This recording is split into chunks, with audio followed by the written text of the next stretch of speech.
noite de novo. Meu nome é Emerson Pedersoli, algumas pessoas já me conhecem. Eu sou psicólogo, a minha formação ela é clínica, a minha especialização é em educação.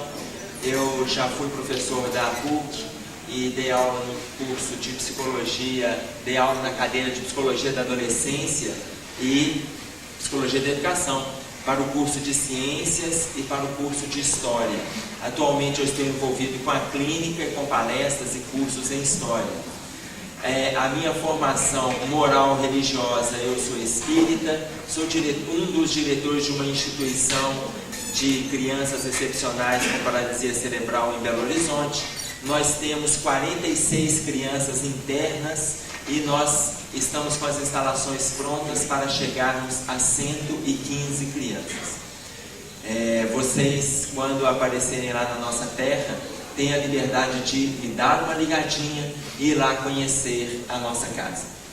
Nós vamos fazer uma abordagem sobre a questão do suicídio e eu pensei da gente fazer da seguinte forma: nós vamos dar uma pincelada sobre a questão do suicídio, no que diz respeito a aspectos sociais, sobre a questão da intenção e o que pensa a pessoa que comete o suicídio, e nós vamos ver também alguns aspectos psicológicos. Aí eu vou trazer uma abordagem sobre a questão familiar e eu gostaria que a gente tivesse um tempo, em vez de eu ficar fazendo uma palestra o tempo todo, eu gostaria que a gente tivesse um tempo para vocês se posicionarem e fazerem algumas questões. Ok? Podemos fazer dessa forma? Porque se eu fazer a palestra daqui a 20 minutos, vocês vão estar dormindo, isso não é interessante, né? Então, olha só, primeiro, eu não sei se vocês sabem, suicídio foi criado por um padre jesuíta no século XVIII, que se chama Guyot de Fontaine. Guyot de Fontaine, ele criou esse termo, sui quies. Sui quies significa morte a si próprio. Sui, de si, e quies, de morte, morte a si. Nós vamos ver 3 aspectos do porquê que a pessoa comete o suicídio, o que passa na cabeça daquele que comete o suicídio. Para cada um desses aspectos, nós vamos observar que existe dentro deles a história de suicídio na Bíblia. O primeiro aspecto é por própria deliberação.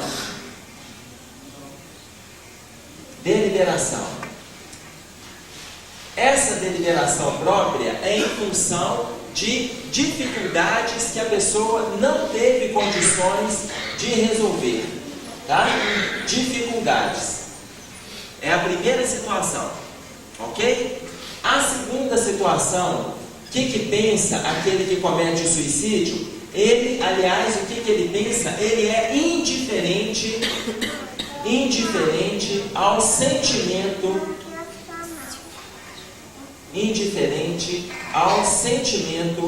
das outras pessoas.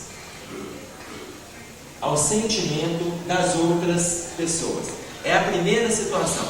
E a segunda. E a terceira situação é um desejo de culpar a sociedade. O desejo de culpar a sociedade, tá? Para vocês verem essas 3 situações passando na cabeça da pessoa, nós vamos ter os primeiros casos de suicídio na Bíblia. Vocês sabem qual foi o primeiro caso de suicídio narrado na história? Qual foi o primeiro caso de suicídio que vocês conhecem? Na Bíblia, qual que é? Podem falar, vocês estão com vergonha? Se eu tivesse com vergonha também, eu nem estava aqui na frente. Qual foi o primeiro caso de suicídio na Bíblia? Judas é o 4º. Caim não suicidou. Ele até matou, mas ele não suicidou. Tá? Judas é o 4º caso de suicídio.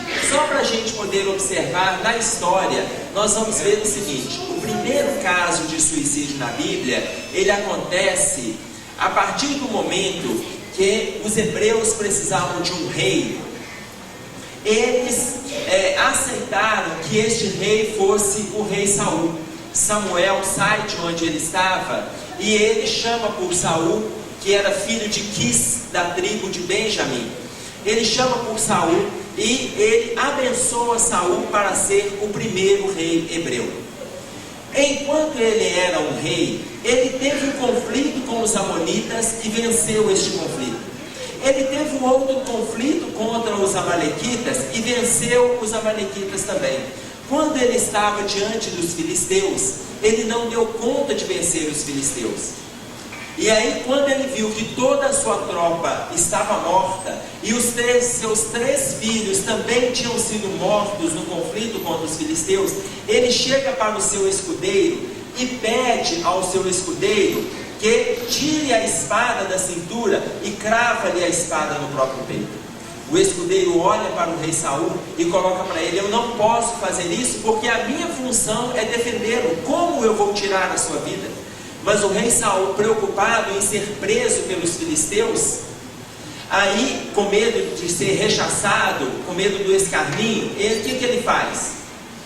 Ele começa a brigar com o seu escudeiro, tira dele a espada e crava a espada do escudeiro no próprio peito. Esse é o primeiro caso de suicídio na Bíblia, narrado por Samuel.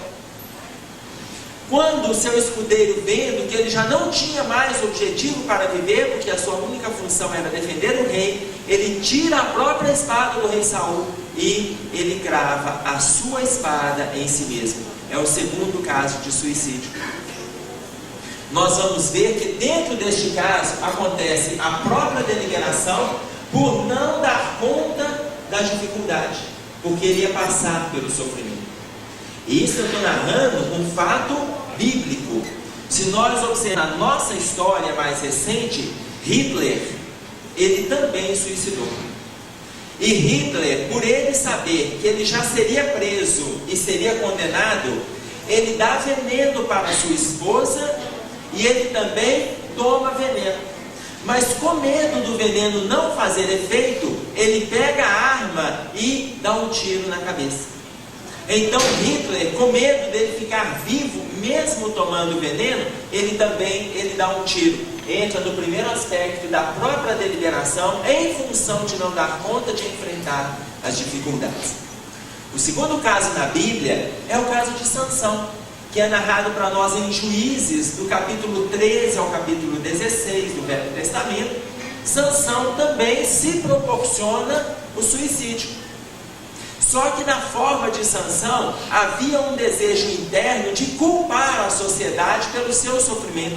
Quando ele estava preso diante das pilastras centrais do templo dos filisteus, ele pede a Deus força para que ele possa acabar com aquela humilhação na qual o Deus dele, porque aquele momento era festa do Deus Dagon, então ele pede para que o Deus dele lhe fortaleça, para que ele possa destruir o templo. No momento que ele pede, ele alimenta a própria fé, porque ele achava que a fé e a força dele estavam no cabelo.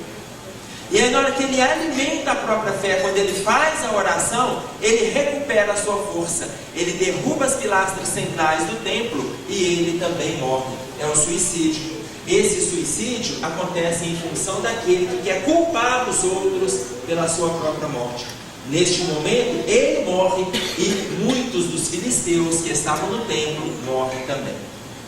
O terceiro caso, o quarto caso de suicídio na Bíblia está em Mateus, no capítulo 27, quando vai narrar para nós o suicídio de Judas, que após entregar o Cristo com uma outra intenção, a intenção de Judas não era a crucificação do Cristo, era para que o Cristo brigasse com os governantes e ali ele liderasse um levante para poder fazer uma reformulação aparente, uma reformulação moral nas criaturas. Não existe reformulação forçada.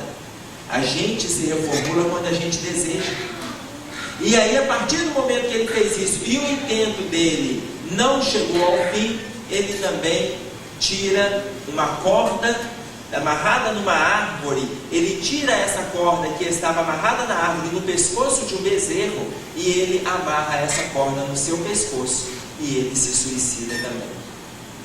Ok? Esse já é indiferença em relação aos sentimentos das outras pessoas. Porque por mais que ele tenha feito, ele não recebeu em nenhum momento o desamor dos discípulos que estavam junto com ele. Só para a gente ter uma ideia, para alicerçar essa situação, Barrabás, ele foi libertado a partir do momento que o Cristo foi escolhido para a crucificação, mas Barrabás não sabia que ele tinha sido libertado desta forma. Quando a gente vê nos filmes de um lado Cristo, do outro lado Barrabás, na vida real não foi isso que aconteceu. Os dois estiveram presos e os dois não assistiram este julgamento e a escolha que o povo fez. De repente Barrabás vê que a cela estava se abrindo, os guardas abrem a cela e pedem Barrabás para ir embora, porque ele estava livre. A população escolheu que ele ficasse livre em função das festas comemorativas da Páscoa. Quando ele sai na rua, um dos transeuntes, ele pergunta por que ele tinha sido libertado. Porque nas festas, um era escolhido para morrer, enquanto o outro para ficar livre. Os outros ficavam presos. E aí, uma das pessoas coloca, você não sabe? O Cristo está morrendo no seu lugar. Naquele momento ele se deprime. Ele assume uma depressão tal, que esta angústia faz com que ele se isole. Pedro e João vai atrás de Barrabás depois, porque eles eram amigos. Barrabás, durante vários momentos da vida dele, ele escutou as palestras do Cristo e teve chances de conversar com o Cristo. Só que ele não optou por seguir o Cristo. Então Pedro e João vai conversar com ele e pede a ele para sair daquela angústia. Se o Cristo morreu, não morreu para libertá-lo, mas para ensinar para todos nós uma caminhada nova. Mas Barrabás prefere o isolamento, a angústia e a depressão. Este é o quarto caso, quando eu faço referência a Judas, é o quarto caso de suicídio. Ou seja, é mais comum do que o que a gente tem assistido, é mais velho do que o que a gente tem assistido. Aí nós vamos pegar um livro de um sociólogo, não é uma psicografia, não é uma bibliografia espírita. O sociólogo Émile Durkheim, que é um sociólogo francês, ele coloca para nós dois tipos de suicídio: o do tipo social e o do tipo psicológico. Dos tipos sociais, ele fala para nós de três tipos. Existe aquele que é o suicídio anônimo.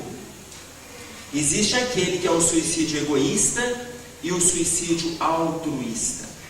O suicídio anônimo é aquela pessoa que intenciona cometer o crime sem um objetivo. A pessoa está passando, por exemplo, está passando sobre a ponte Rio-Niterói, e aí ela vê aquela altura, sente uma empolgação em saltar e de repente ela salta. É o suicídio anônimo. Não tem um objetivo. Ela simplesmente se atirou. Se você for observar a história pregressa, não existe situações de angústia, de depressão, de mágoa, de aversão, de agressão, de falência, que poderia levá-la ao suicídio. Ela teve o ímpeto, que nos tipos psicológicos que a gente vai fazer referência, seria o suicídio impulsivo. Ela simplesmente se joga. É o suicídio anônimo. O segundo é o suicídio egoísta. É aquela pessoa que pensa em si mesmo. Por ele não dar conta de enfrentar dificuldades, porque as pessoas não atendem os seus desejos, ele faz chantagens e começa a se posicionar em relação ao suicídio.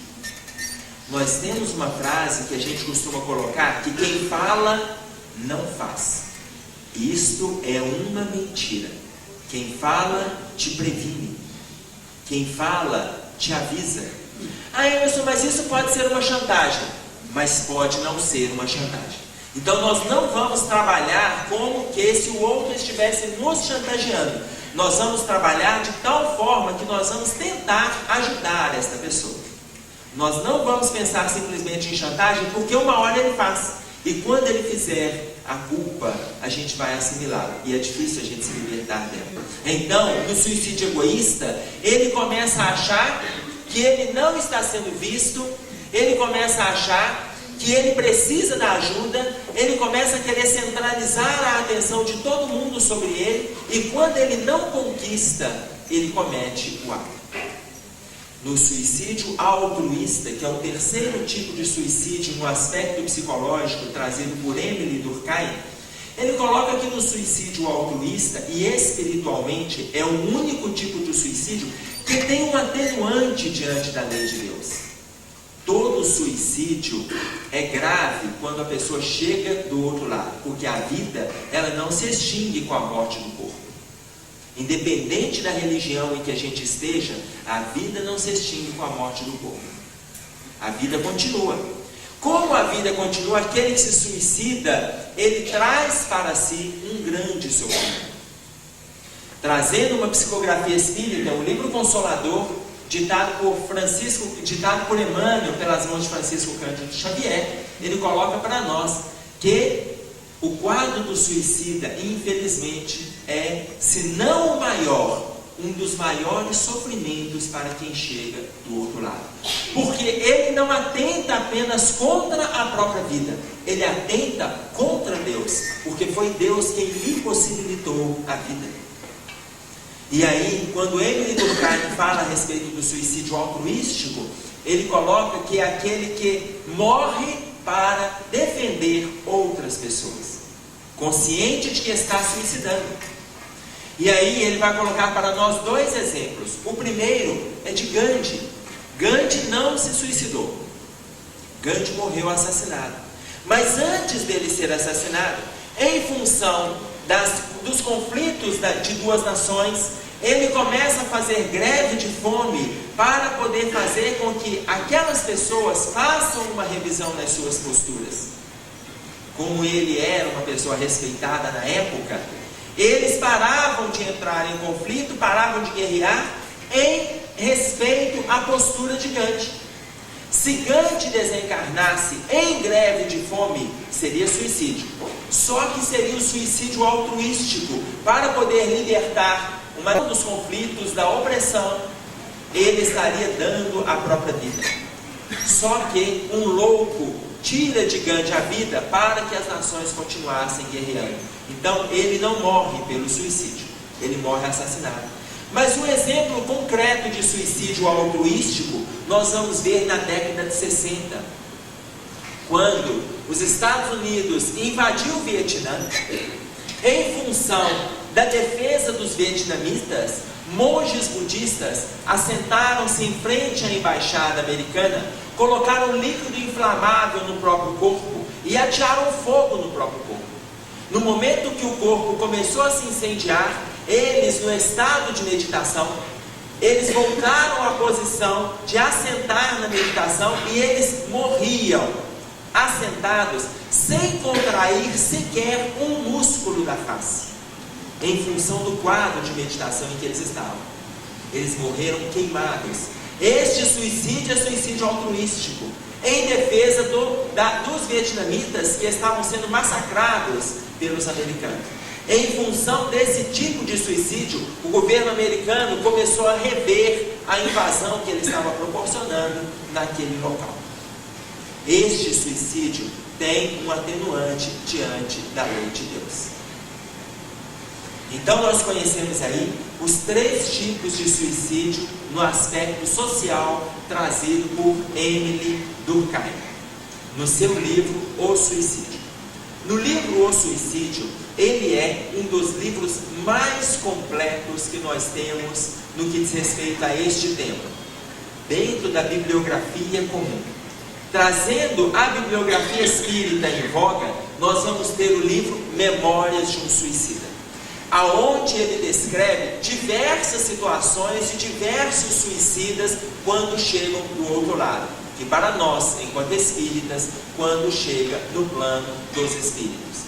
Então ele começa a descrever a situação dos suicidas do lado de lá. À exceção do altruístico, todo suicídio, infelizmente, gera dor. Porque na maioria das vezes é um ato egoístico. Embora nós tenhamos colocado estes atos, todo suicida que se motiva à própria morte, ele o faz por egoísmo. Porque no sentido geral, ele está pensando apenas nele. Apenas nele. Então, a partir do momento que ele chega do outro lado, ele vê que a vida não se extingue. Aí ele começa a ter acesso ao sofrimento do suicídio que ele provocou, porque a vida continua do lado de lá, no estado em que nós saímos daqui. Então, se nós estamos trabalhando, somos pessoas ativas, somos pessoas saudáveis, a vida continua para nós dessa mesma forma. Aquele que suicida, ele começa, infelizmente, a assistir às cenas do suicídio e sentir as dores do suicídio no próprio corpo espiritual. E essa dor, ela é atroz.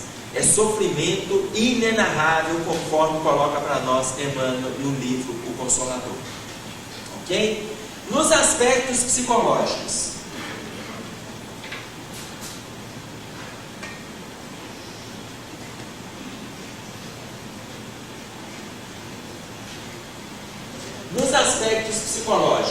nós vamos conhecer 4 tipos trazidos por Emile Durkheim. O primeiro deles é o tipo maníaco.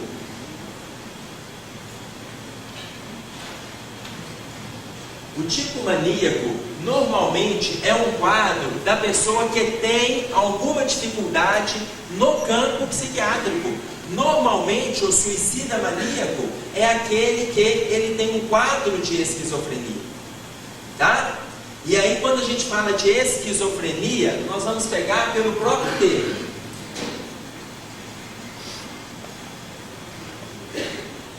Esquizofrenia, esquizo significa quebra, e frenia, mente. Mente quebrada, mente partida. No quadro do maníaco, ele começa a ter manias de perseguição.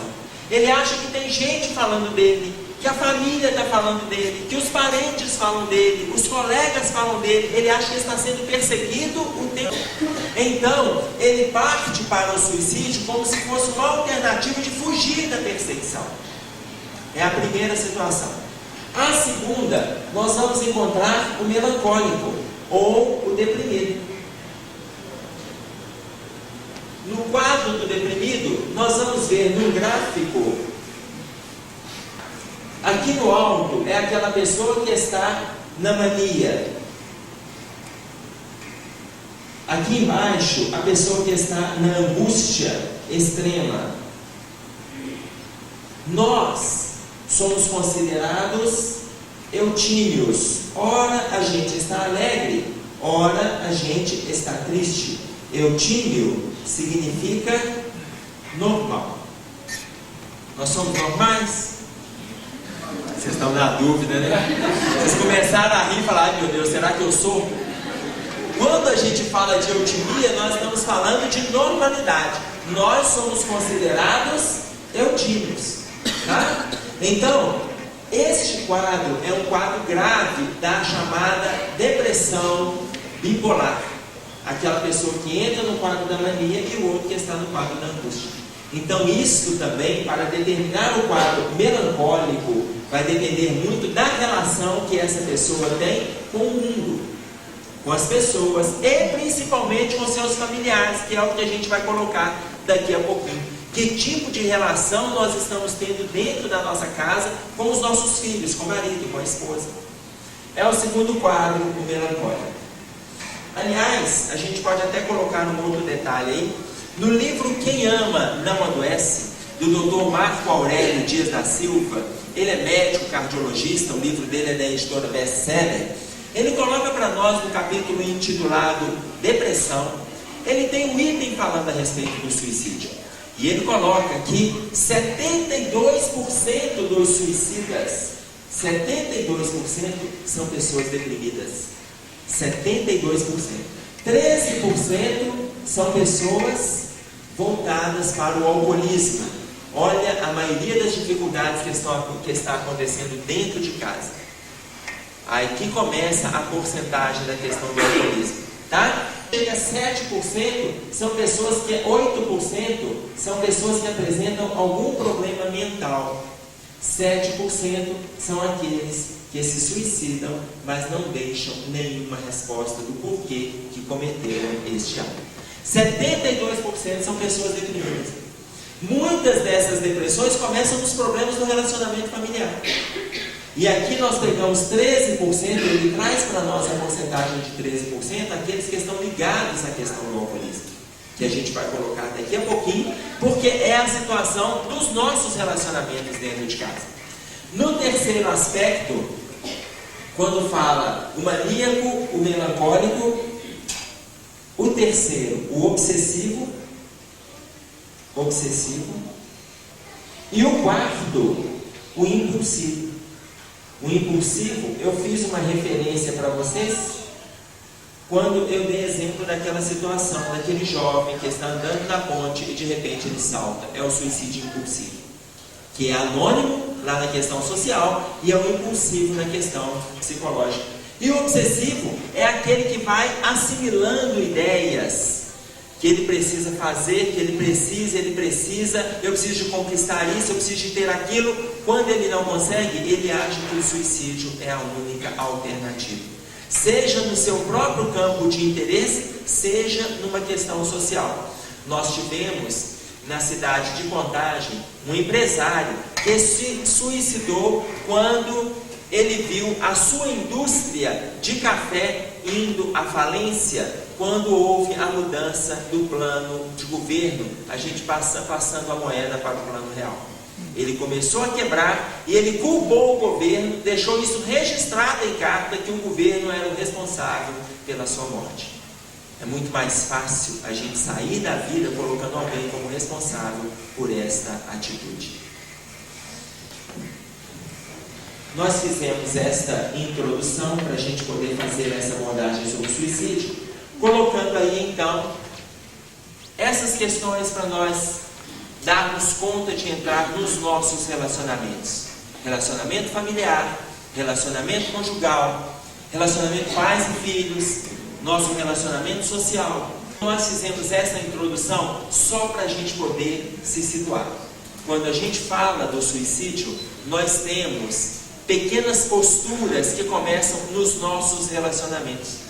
Essas pequenas posturas, ela começa com uma agressão moral, com uma agressão verbal, com agressão física, aonde o outro, muitas vezes, não dando conta de reagir, ele começa a trazer para si um sentimento de angústia, de mágoa, de dor, que pode ser aumentado ou não, dependendo do tipo de relação que a gente começa a ter com aquela pessoa. A pessoa acha que através da frustração, ele vai dar conta de convencer o outro de alguma mudança. Muitas vezes, esse tipo de pessoa, eles querem chamar a atenção pelo sentimento de autopiedade. E eles acham que irão mudar o outro desta forma. Isso não muda. Ele está com dó de si mesmo. E ele quer que os seus pais, ou seus irmãos, ou seu marido, ou a esposa, também tenha dó de si, para que o seu objetivo seja alcançado. Dentro dos relacionamentos familiares, o mais comum, porque quando a gente pensa em suicídio, fala em suicídio, nós pensamos apenas no suicídio, aquele que acontece de forma instantânea, onde a pessoa salta de determinado lugar, salta de um prédio, onde a pessoa dá um tiro no peito, onde ela salta numa linha de trem ou debaixo de um ônibus. Existe aquele suicídio lento, pelo uso da droga, pelo uso do álcool, pelo cigarro e assim por diante. São suicídios lentos. E aí nós vemos no relacionamento familiar, o que acontece muitas vezes é indução da própria família. Quando você pega o jovem e você não coloca limite para ele, por exemplo, em relação ao uso do álcool, ele está suicidando na sua frente. Só que esse tipo de suicídio a gente não considera, né? Porque nós temos um tal do bebê social. Bebê social pode. Eu não sei por que nós inventamos isso. O brasileiro ele é cheio de alternativas. É uma forma dele entrar no céu e convencer São Pedro que ele estava só socialmente. Ele nem excedeu. Que socialmente podia, era só na sexta. Ou seja, o social, a gente passa a mostrar isso para os nossos filhos a título de exemplo. Os nossos filhos aprendem quando a gente conversa com eles. Eles aprendem quando nós somos exemplos na relação com eles. É desta forma que eles aprendem. Não basta a gente falar. Nós muitas vezes, para justificar os nossos erros, nós falamos para eles assim: faço o que eu falo, mas não faço o que eu faço. Essa frase é dos fariseus. Quem dera se os nossos filhos olharem para nós e falar que eles também farão do jeito que a gente faz. Se não assim, melhor. Ou seja, é sinal de que nós estamos sendo exemplos saudáveis. Quando a gente tem medo dos nossos filhos fazerem o que a gente faz, nós começamos a ter problema na forma que a gente está educando os nossos filhos. Um exemplo simples.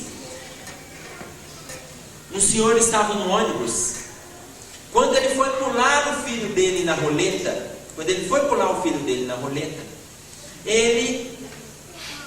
vocês sabem aquela frase que está escrita lá no ônibus, né? Criança menor de 5 anos no colo. Não tem essa frase nos ônibus de Divinópolis, não? Só em BH? Criança menor de 5 anos no colo, não paga passagem. Está escrito lá, não tá? Esta pessoa foi pular o filho na roleta. Quando ele foi pular o filho na roleta, o cobrador chegou e falou assim: esse garoto não tem menos de 5 anos, não. Ele falou assim: tem sim, ele fez foi 4 outro dia. O filho olhou para o pai e falou assim: que é isso, pai? Eu fiz foi 6, você não lembra? Dentro do ônibus. Aí o pai falou: não, meu filho, foi 4, pai, foi 6, pai. Tinha 6 tartaruguinhas ninja em cima do meu bolo. Aí o pai voltou o filho: ah, é mesmo, eu me lembro. O pai tirou, para economizar R$1, ele tirou R$1 e pagou a passagem do filho, para o filho rodar a roleta. Para economizar R$1, o pai estava ensinando esse filho a mentir para a vida inteira. Para a vida inteira. Depois ele vai chegar lá na frente e reclamar por que o filho dele mente. Por que o filho dele mente? Ora, são valores que a gente está passando para os nossos filhos. Então, quando a gente dá exemplo, dentro de casa, o álcool, por exemplo, é uma forma de suicídio lento. Mas a gente se permite, quando o nosso filho começa a beber com 15, 14, 13, com 16, passa lá, meu filho, não exagera não. Quer dizer, pode, mas não exagera não. É uma dificuldade nossa no relacionamento. Vou pegar um exemplo meu. Quando eu estava namorando, a minha esposa tinha uma coleção de bebidas. De uísque, que ela ganhou em empresa tal, outra empresa, em escola. E ela tinha uma coleção de bebidas. Antes da gente se casar, eu coloquei para ela que a gente estava com um problema. Ela tinha uma coleção e eu não gostaria que essa coleção fosse para nossa casa. Emerson, mas eu não bebo, você não bebe, não tem problema algum. Eu sei, meu bem, que não tem problema. Já que eu não bebo, você não bebe, eu não quero bebida na nossa casa.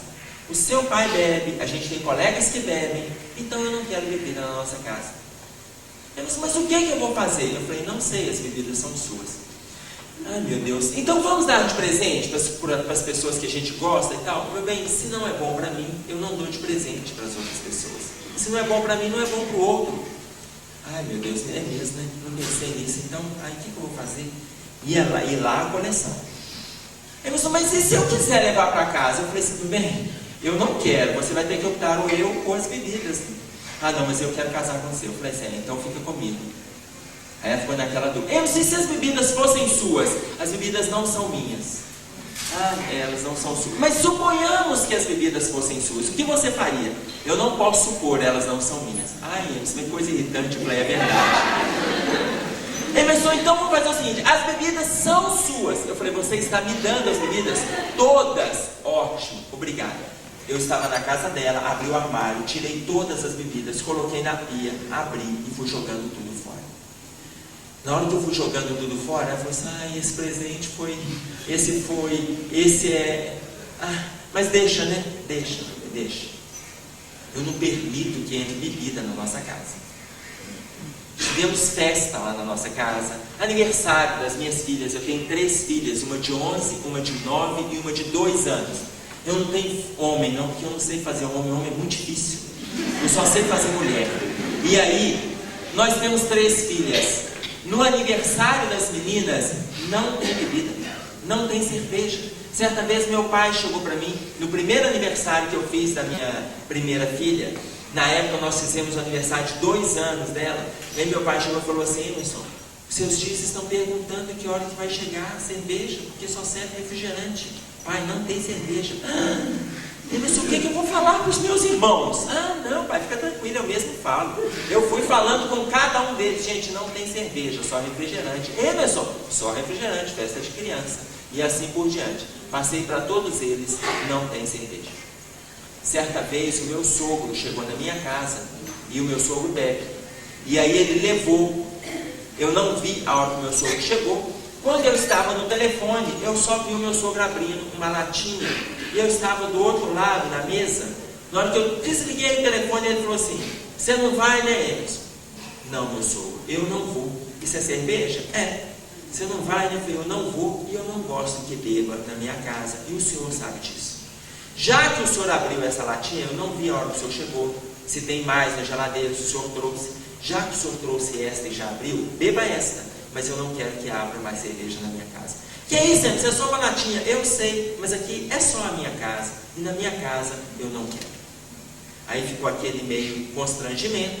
Ele terminou de beber, fomos para o almoço. Terminado o almoço, ele desceu com a minha sogra. A minha sogra chegou para mim na porta do apartamento e falou assim: meu sogro desceu rapidinho e ela chegou e falou assim: Emerson, foi bom você ter chamado a atenção dele, porque ele está bebendo demais. Minha sogra, eu não chamei a atenção dele. Você chamou, você falou com ele que não é para beber na sua casa. Minha sogra, eu não chamei a atenção dele. Eu pedi a ele que respeitasse a minha casa. Ele pode beber aonde ele quiser beber. E outra coisa, a bebida não é problema meu, é dele e da senhora. E outra coisa, ele também é seu marido, consequentemente ele é problema seu e não meu. Então, a propósito, aí eu abri a porta da geladeira, tinha outra latinha lá, falei: minha sogra, faz favor, leva para ele. Emerson, pode jogar fora, porque eu não quero. Não, minha sogra, foi ele quem pagou, a cerveja é dele. É dele, leva para ele. Ela levou a bebida embora. As minhas filhas chegaram para mim, certa vez, viram falar na escola sobre a questão do vício e quiseram falar com o avô. E eu falei: minhas filhas, vocês não vão falar com o avô de vocês. Desde que não seja na nossa casa, vocês não podem chamar a atenção daquele que é mais velho. Ou seja, elas assistem o avô, assistem o tio, assistem o primo beber. Mas isso é um problema deles. Elas aprendem que esse respeito é dentro da nossa casa. E dentro da nossa casa, a gente não aceita. Pode colocar. Você disse que antes de casar, você teve esse espaço para viver com a sua namorada. Sim. Quando você passou a pensar dessa forma de não aceitar, não ser a favor? A partir de quando? Quando que eu comecei a ser contra a questão da bebida? Quando eu estava com 16 anos, eu bebi 3 copos de cerveja na casa da minha prima. E eu senti que eu estava alegre. Sabe aquela alegria que você começa a falar o que não deve, né? Aí eu peguei e falei: gente, que bobagem, por que eu estou fazendo isso? Cerveja é até ruim, gostoso, é refrigerante, que é doce. Aí eu parei. Com 18 anos eu estava numa turma onde o colégio, eu estudei em Belo Horizonte, chama Colégio Estadual Central, onde é cercado de barzinhos. A turma reunia nos barzinhos e eu também me reunia com eles. Quando eu fui me reunir com eles, todos beberam. E aí todos beberam e eu não conhecia essa turma. Aí eu peguei também e pedi uma cerveja. Todos beberam, eu tomei um copo de cerveja. Na semana seguinte, todos foram para o barzinho depois da aula, eu fui com eles. E aí todos pediram cerveja e eu pedi suco. Na semana anterior, uma colega minha que era batista pediu suco. E aí todo mundo riu e tal. Na semana seguinte, todo mundo reunido, todo mundo pediu cerveja, ela pediu suco de abacaxi e eu falei com o garçom: 2. Aí o pessoal começou a rir e falou: mas ela já te converteu em uma só semana? Eu falei: não estou convertido. Ela é batista, eu sou espírita. Antes eu bebi para poder conhecer vocês. Mas eu descobri que eu não preciso de me interagir com a bebida para estar ao lado de vocês. Foi a última vez que eu tomei este copo de cerveja quando eu estava com 18 anos. Entendeu? Agora, a partir do momento que eu fui namorando, que a minha esposa bebia de vez em quando no namoro, mas era sempre alguma coisa que ela mesma fazia para quem eu não quis que ela deixasse de beber, mas ela foi aos poucos entrando comigo dentro da religião, a gente foi se fundamentando, a gente foi estudando, e aos poucos ela foi abandonando também. Então, na realidade, não houve um impasse, né? Houve um acordo, mas um acordo em motivo das posturas que a gente estava respeitando. Ok? Quando eu dou exemplo da bebida, gente, eu estou dando exemplo de suicídio lento, porque nós, enquanto pais, nós somos exemplos para os nossos filhos. Então, eu estou dando exemplo deste esporte. O mesmo exemplo do cigarro. Outro dia o Raul Teixeira, lá em Belo Horizonte, ele é físico, ele é doutor em educação, mestre em física, professor de física na Universidade Federal do Rio de Janeiro. Ele dando uma palestra sobre a questão dos vícios, ele falou assim: quem fuma morre, quem não fuma desencarna. E aí a gente fica assim, como é que é isso? Quem fuma morre, quem não fuma desencarna. Quem fuma atenta contra a própria vida e sofre as consequências do fumo. Quem não fuma se liberta da carne, se liberta do corpo físico quando chega a morte. E aí eu estabeleço para vocês uma diferença. Existe uma diferença em ter conhecimento e ter consciência. Ter conhecimento e ter consciência. Um exemplo: o pneumologista é aquela pessoa que tem todo o conhecimento. Aliás, pneumologista, qual é a especialidade dele? É pneus? É pulmão. Então o pneumologista é aquele que conhece tudo sobre os pulmões. Ele faz palestras sobre a área dele, ele fala a respeito dos pulmões, fala de alvéolos pulmonares, fala dos bronquíolos, fala do efeito do cigarro. No intervalo da palestra ele fuma. Ele é uma pessoa que tem conhecimento, mas falta consciência. Porque conhecimento é a construção teórica daquilo que a gente estuda. E consciência é a prática. Ele tem conhecimento, mas ele não coloca o conhecimento dele em prática. Quando eu trago isso para as relações, quantos conhecimentos a gente tem acumulado e quantos de nós estamos trazendo dificuldades para o próprio relacionamento familiar? Quantos de nós estamos trazendo dificuldades? Ou seja, a base de uma sociedade saudável é a família. Quando eu falo de família, não estou falando de casa, não, estou falando de lar. Existem pessoas que fazem do tempo no relacionamento familiar qualidade. Existem pessoas que estão preocupadas com a quantidade. Beneficiar os filhos com presentes, beneficiar os filhos com lazer, beneficiar os filhos com mesadas, beneficiar os filhos com viagens, mas esquecem da qualidade de tempo de ficar com seus filhos.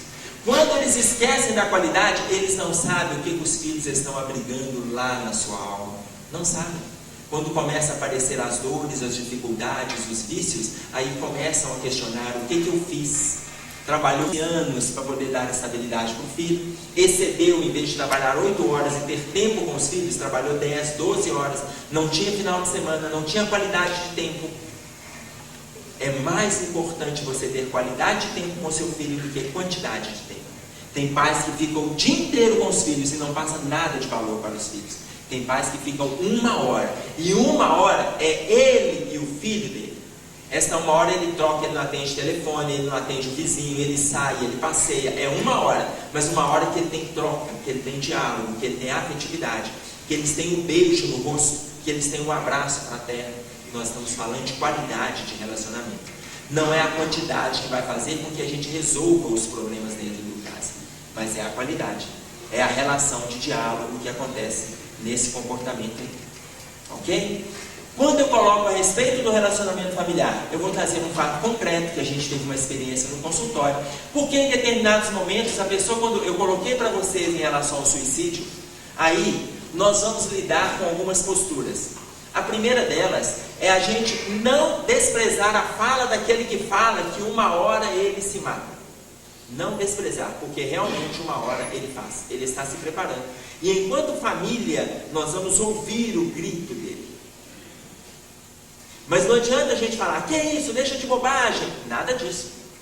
Meu filho, você está falando em se matar, você realmente gostaria de se matar? Agora, o cuidado quando a gente for ter esse papo. Por quê? Porque muita gente começa a falar assim: pensa na sua família, pensa nos seus irmãos, olha a mim e sua mãe. De repente ele está suicidando, é por causa de um desses mesmo. Aí quando você fala: pensa nele, ele fala: é aquele desgraçado que me faz morrer.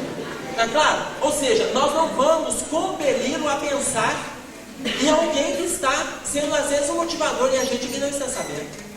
Então, nós vamos provocar nele uma autovalorização. É a autoestima. Nós vamos provocar nele a autoestima.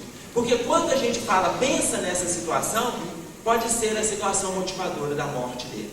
Então a primeira situação: não desprezemos a fala daquele que fala que vai morrer, que vai se matar. Não falemos para ele poder pensar nos outros, em terceiros. E em terceiro lugar, provoque nele a autoestima.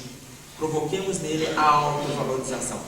Vamos falar para ele do valor que ele tem para o mundo, que ele tem para você que está do lado dele. Eu tive um rapaz no consultório, um senhor, ele estava com 44, 45 anos. E ele estava no acompanhamento terapêutico, ele cuidava da mãe, mas ele estava revoltado com a mãe em função da divisão de bens de herança. Porque ele, que era o caçula e que cuidava da mãe, ele achou injusto a divisão, porque o mais velho ficou sendo um pouco mais beneficiado do que ele, e o segundo mais beneficiado do que ele.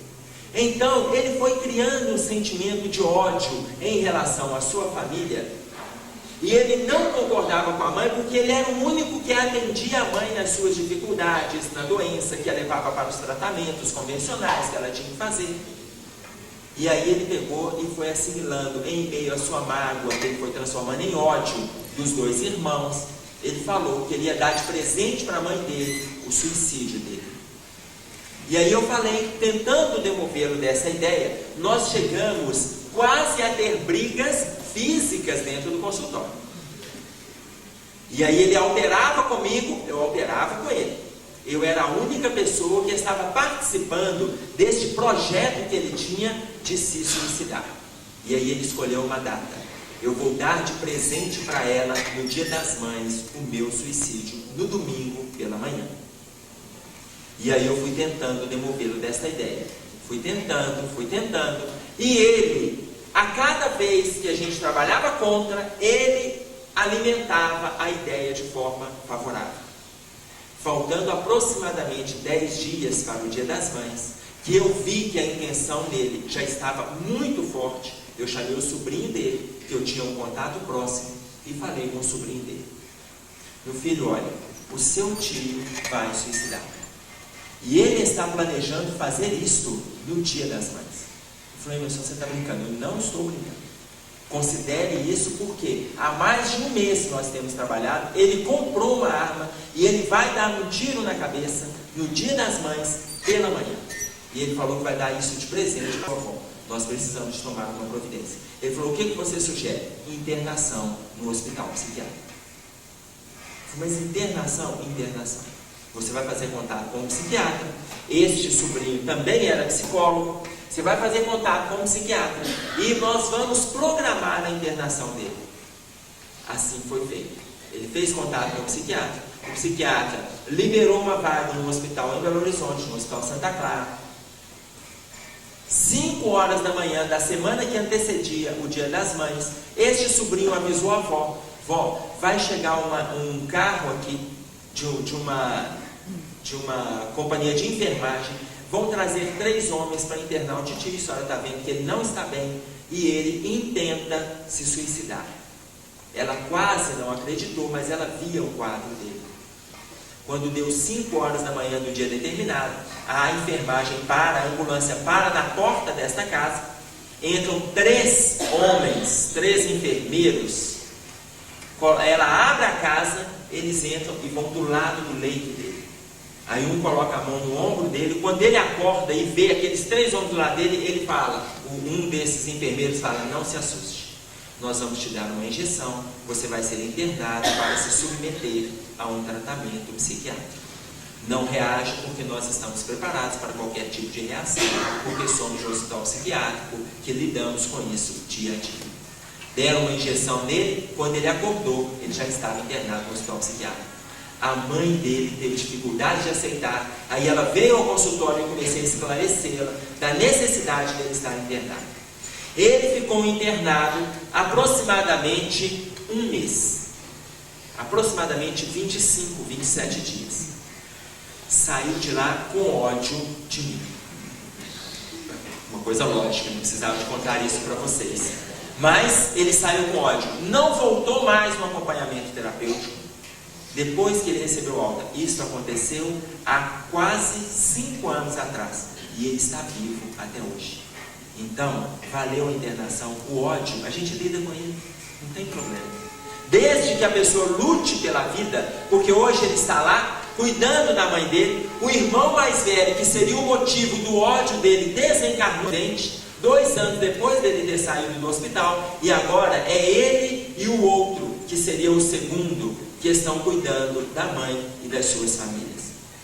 Ou seja, está vivo até hoje. Então nós temos que ter a preocupação de beneficiar o outro, custe o que custar. Para tudo tem limite. É real que tudo tem limite. Porque quando a gente coloca no início, quando eu fiz aquela colocação sobre a própria deliberação, existem pessoas que a gente faz de tudo por elas, e elas ainda atentam contra a própria vida.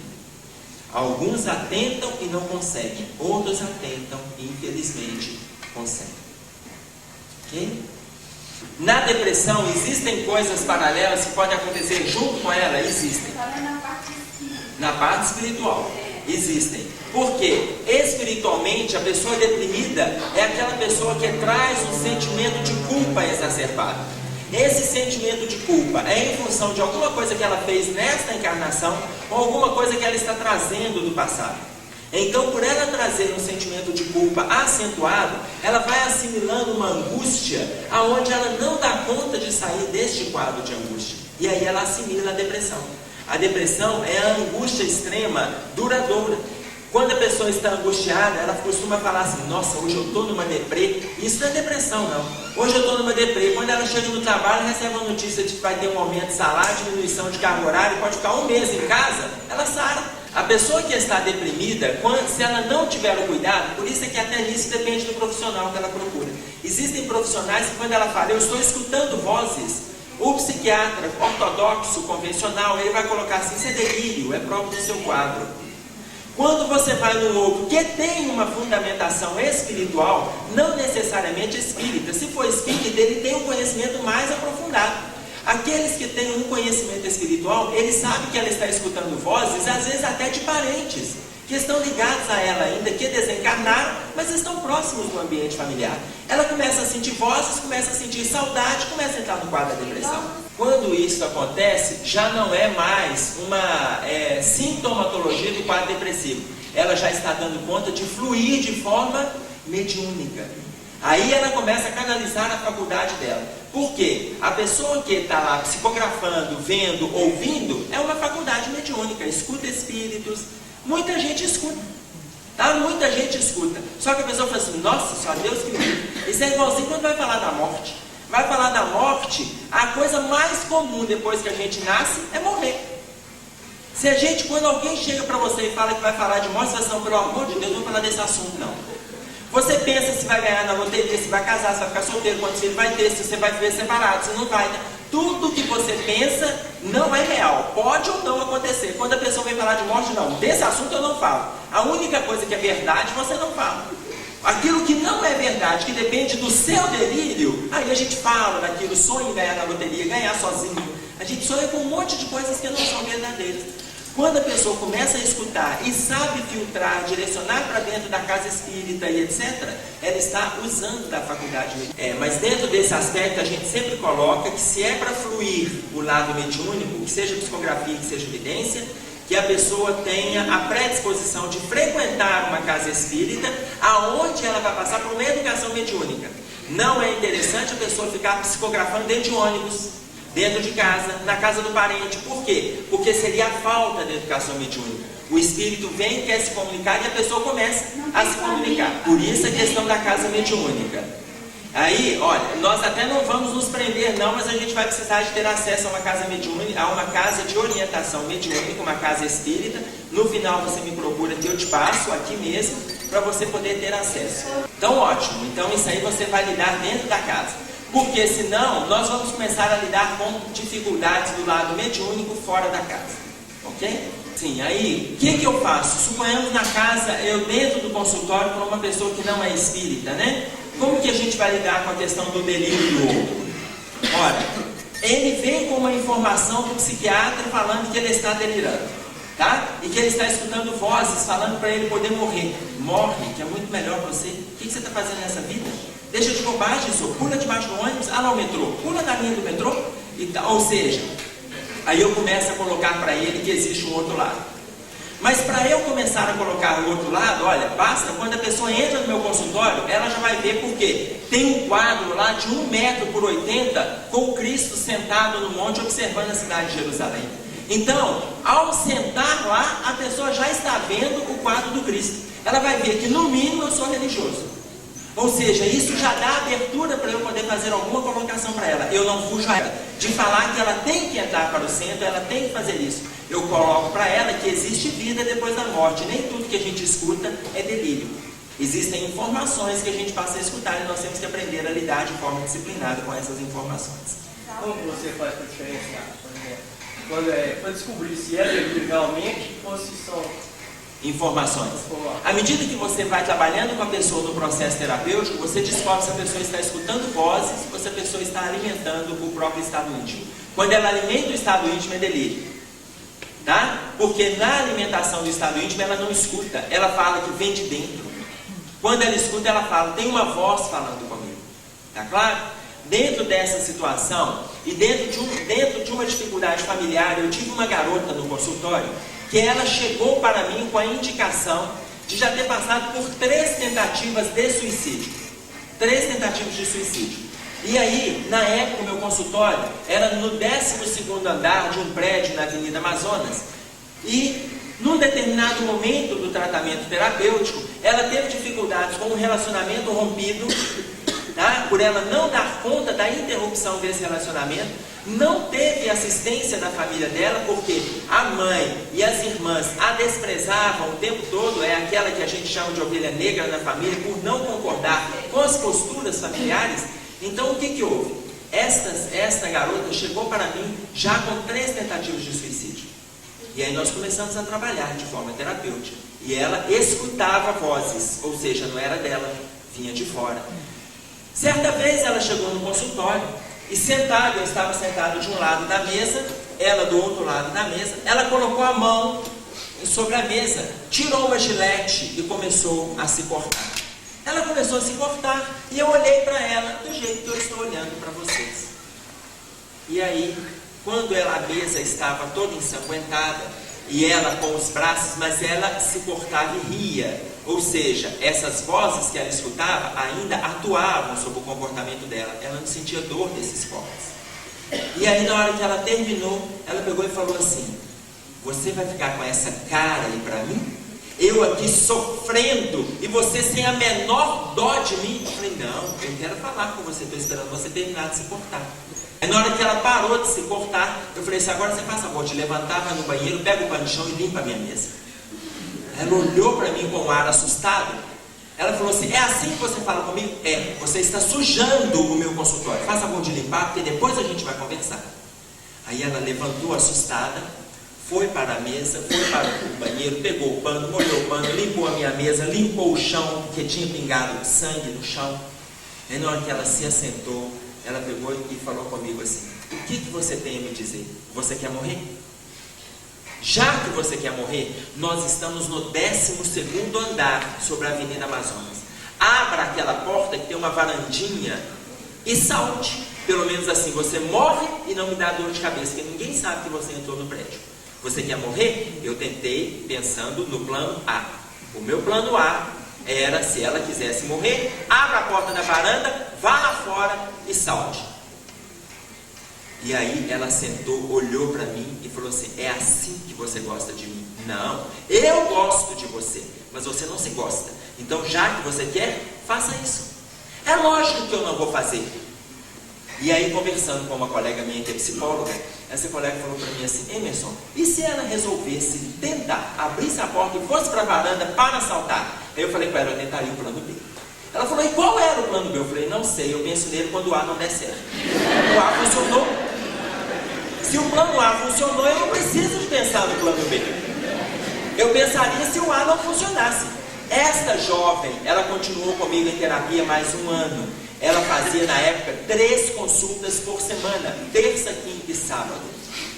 Quando eu dei alta para ela de uma consulta na semana, ela ficou só terça e sábado, ela tentou suicídio.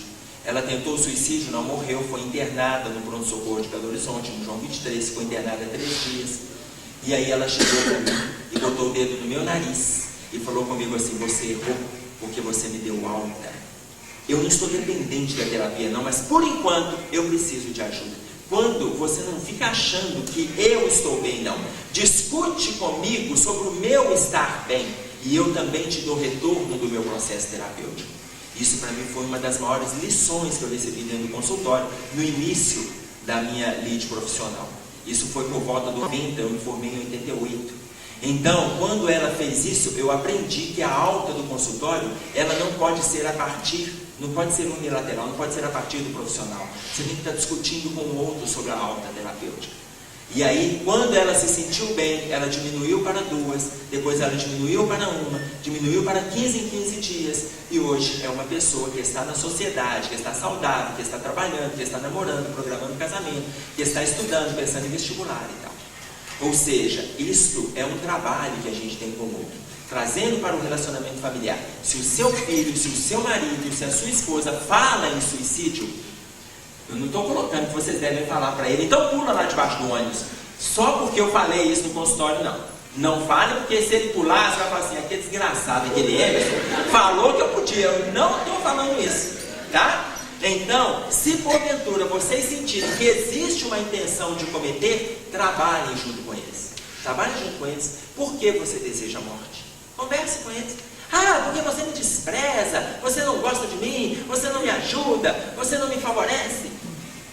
Então vamos sentar aqui e conversar. O que é favorecimento para você? É eu te dar liberdade em todo lugar? É eu te dar liberdade com todas as pessoas? É eu deixar que você traga a sua namorada para dentro de casa e tranque a porta e transe lá dentro? É isso que é liberdade para você? Meu filho, isso aí eu não posso permitir, porque foge do relacionamento moral que a gente prega aqui dentro de casa.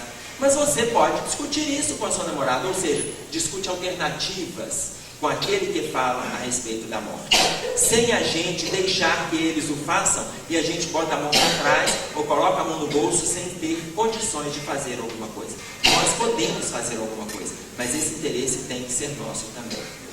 Olha só, o que é a reencarnação de uma pessoa de suicida? A pessoa de suicida, a reencarnação dela, ela vai acontecer normalmente envolvido com sofrimento, tá? Envolvido com sofrimento. Vamos pegar alguns exemplos. Nós tivemos uma criança na nossa instituição. Ele tinha uma pele que crescia de dentro do seu ouvido e essa pele lhe provocava muitas dores. Então, a cada 3 anos ele se submetia a um processo. Ele já tinha feito isso com 3 anos de idade, com 6, com 9. Ele se submetia a um processo cirúrgico, médico, para poder eliminar essa pele que os médicos nunca souberam entender por que ela crescia. Numa reunião mediúnica lá dentro da casa, os espíritos, orientadores espirituais deste garoto colocaram que ele já foi suicida na reencarnação anterior com um tiro no ouvido. E ele está entrando na adolescência, que era para a família ir se preparando, porque ele poderá de novo, em função da tendência que ele trazia na encarnação anterior, ele poderá de novo se suicidar. Este é um exemplo. Um outro exemplo, no livro Chico de Francisco, uma senhora chega para o Chico Xavier e ela era mãe de um garoto. Ele era deficiente visual. Ele era deficiente da fala, ele já não via, ele não falava e ele não tinha os 2 membros superiores. E aí, essa senhora chega para o Chico e fala com o Chico assim: Chico, o meu filho, ele acaba de ser submetido a um exame médico e os médicos colocaram que ele está com uma infecção nas pernas e ele vai ter que passar por um processo cirúrgico onde as 2 pernas serão amputadas. O que eu faço, Chico? O meu filho, ele já é deficiente mental, ele é deficiente visual, deficiente e não tem os 2 membros superiores. O Emmanuel, o orientador espiritual do Chico, coloca para o Chico assim: fale para esta nossa irmã que o filho dela, ele já é suicida há 11 encarnações seguidas. E num momento de lucidez aqui no plano espiritual, ele pediu para ele ficar pelo menos uma vida inteira dentro da programação, para ele ficar vivo até a hora determinada por Deus, para ele poder desencarnar. E do lado de cá, existe um grupo de espíritos que são inimigos deste rapaz, que estão programando levá-lo até um precipício, porque ele só tinha as pernas para se movimentar, para ele se atirar de novo, e seria a sua 12ª encarnação, saindo da vida pelas portas do suicídio. Então, o que nós achamos enquanto alternativa, diz Emmanuel, foi colocar uma infecção nas pernas dele, para que elas sejam amputadas, e ele fique na cama, atendendo o pedido dele. Ou seja, este tipo de sofrimento, quando a gente assiste, a gente muitas vezes acha que a eutanásia, ou seja, proporcionar a morte do outro, é o melhor. Mas não é o melhor. O Espírito, ele pediu que mesmo que seja em sofrimento, que ele fique vivo.